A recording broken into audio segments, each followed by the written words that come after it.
ঘোড়াই চরিত মানস উপন্যাসটি রাজনৈতিক উপন্যাস হিসেবে কতটা সার্থক, যুক্তিসহ আলোচনা করো। ভূমিকা: সতীনাথ ভাদুড়ী বাংলা কথাসাহিত্যে একজন বিশিষ্ট ব্যতিক্রমী লেখক। তার সৃষ্ট জাগরী, ঘোড়াই চরিত মানস, অচিন রাগিনী প্রভৃতি উপন্যাসগুলি বাংলা সাহিত্যে সেই ব্যতিক্রমণীয়তার সাক্ষ্য বহন করে। ঘোড়াই চরিত মানস ঘোড়াইয়ের জীবন কাহিনী নিয়ে রচিত।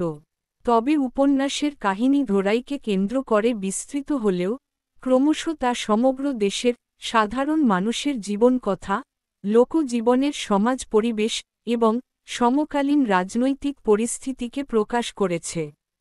রাজনৈতিক উপন্যাস হিসেবে ঘোড়াই চরিত মানসের সার্থকতা নিচে বিশ্লেষণ করা হল।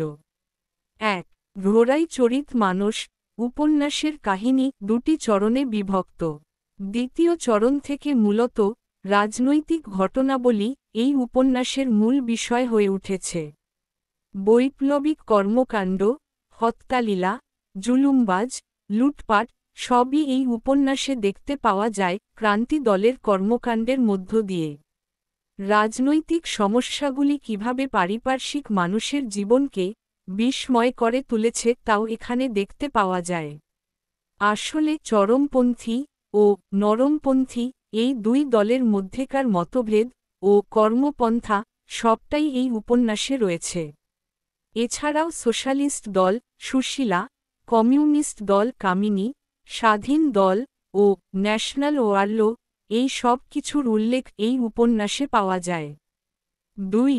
ঘোড়াই চরিত মানস উপন্যাসের রাজনৈতিক আদর্শের কথা প্রসঙ্গে বলতে হয় যে, এই উপন্যাসের মূল আদর্শ গান্ধীবাদী কংগ্রেসি চিন্তাভাবনা প্রকাশ। গান্ধীজির সত্যাগ্রহের আদর্শ ঘোড়াইয়ের আদর্শ, গান্ধীজির অহিংসার আদর্শ ঘোড়াইয়ের জীবনাদর্শ। তাই শেষ পর্যন্ত ঘোড়াই অহিংসার পথ বেছে নিয়ে সেবার মধ্যে নিজেকে মগ্ন রেখেছে। ৩. আজাদ দস্তায় যখনই ঘোড়াই প্রবেশ করেছে তখন থেকে তার জীবন বিভিন্ন রাজনৈতিক ঘটনাবলী দ্বারা ক্রমশ প্রভাবিত হয়েছে। শুধু ঘোড়াই নয়, লাডলি বাবু, বাবু সাহেব, গিধর মণ্ডল, সাগিয়া, গঞ্জের বাজারের নোঙ্গরিলাল, ভোপত লাল, বাচিতর সিং, অ্যান্টনি সবাই রাজনৈতিক ঘটনার আবর্তে জড়িয়ে গিয়েছিল।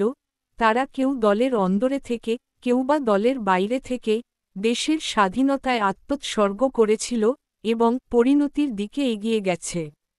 যেমন কেউ জেলে যায়, কেউ হত্যা হয়, কেউ বা লুটপাট করে নেপালে চলে যায়। ৪. উপন্যাসের শেষে রাজনৈতিক ঘটনার আবর্তে জড়িয়ে গিয়ে জেলের উদ্দেশ্যেই রওনা দিয়েছে ঘোড়াই। কারণ রাজনৈতিক কর্মাবলী ছাড়া আর কিছু তার কাছে অবশিষ্ট থাকে না। ৫. এভাবে উপন্যাসটির প্রথম চরণটিতে তেমনভাবে রাজনীতির প্রসঙ্গ না থাকলেও দ্বিতীয় চরণ থেকে ভারতীয় রাজনৈতিক গতিধারা সমগ্র উপন্যাস ব্যাপী দেখানো হয়েছে, যা থেকে সেকালের স্বাধীন সংগ্রামীদের জীবনকাহিনী, আত্মদান সম্পর্কে স্পষ্ট ধারণা পাওয়া যায়।